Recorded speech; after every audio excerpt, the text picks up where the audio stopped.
নমস্কার বন্ধুরা, আজ আমি বানাবো পেড়া সন্দেশ।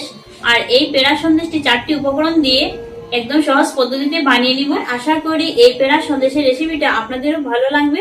আপনারা কিন্তু ভিডিওটি শেষ অবধি দেখবেন। তাহলে চলুন কাজে লেগে পড়ি। প্রথমে আমি উনুনটা ধরিয়ে দুধটা জাল দিয়ে নিব। কড়াইয়ের মধ্যে প্রথমে দিয়ে দিচ্ছি হাফ চামচ ঘি। ঘি দেওয়ার পর 500 গ্রাম লিকুইড দুধ দিয়ে দিচ্ছি।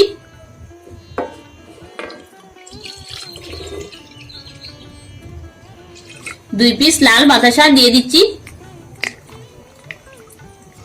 এই লাল বাতাসাটা দিয়েছি আমি একটা কালার আসার জন্য। দুধটাকে নেড়ে ছেড়ে ভালো মতো জাল দিয়ে নিব।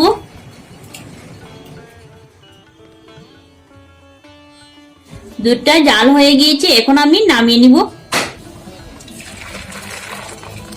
দুধটা আমি নামিয়ে নিলাম। 3 ভাগের 2 ভাগ দুধটা আমি ঠান্ডা করে নিব।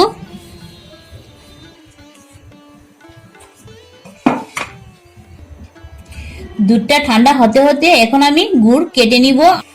এখানে গুড় নিয়েছি আমি 150 গ্রাম।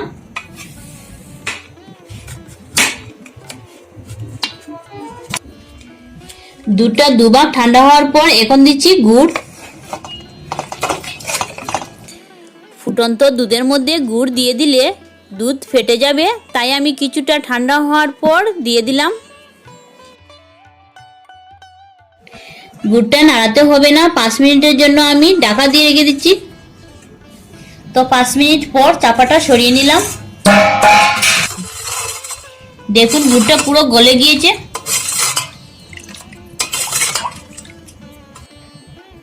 এখন এর মধ্যে আমি 150 গ্রাম গুঁড়ো দুধ দিয়ে দিচ্ছি।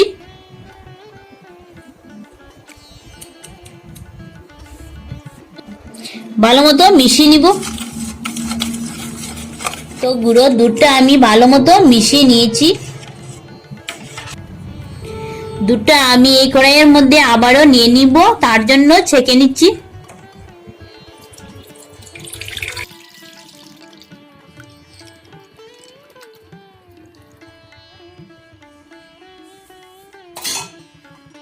এখন কড়াইটি উনুনের মধ্যে চাপিয়ে দিব। তারপর এটাকে নেড়ে ছেড়ে নিয়ে একদম ক্ষীরের মতো বানিয়ে নিব।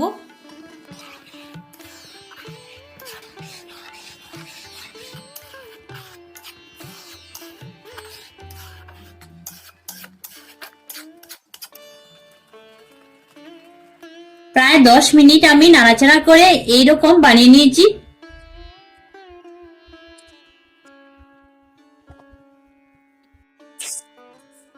শেষে আবারও 1 চামচ ঘি দিয়ে দিচ্ছি।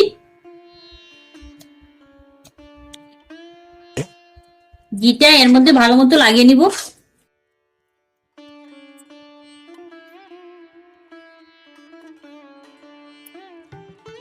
তো পেড়া সন্দেশের জন্য ডোটা আমি বানিয়ে নিলাম। এখন আমি নামিয়ে নিচ্ছি।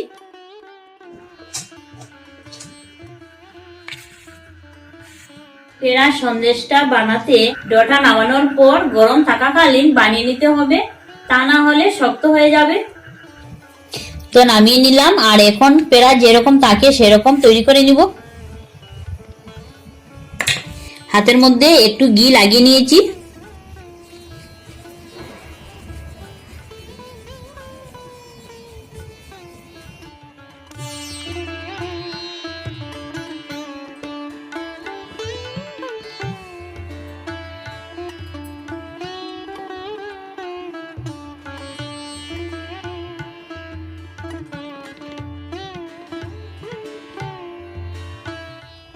তো বন্ধুরা, এইভাবে আমি সবগুলো তৈরি করে নিব।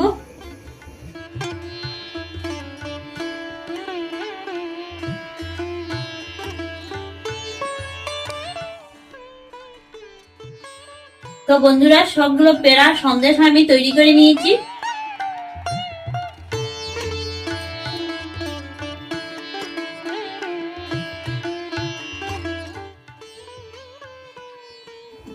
এখন এই পেড়াগুলোকে শক্ত হওয়ার জন্য 5-6 ঘন্টা রেখে দিব, বা ফ্রিজে রেখে দিলেও ভালো হবে।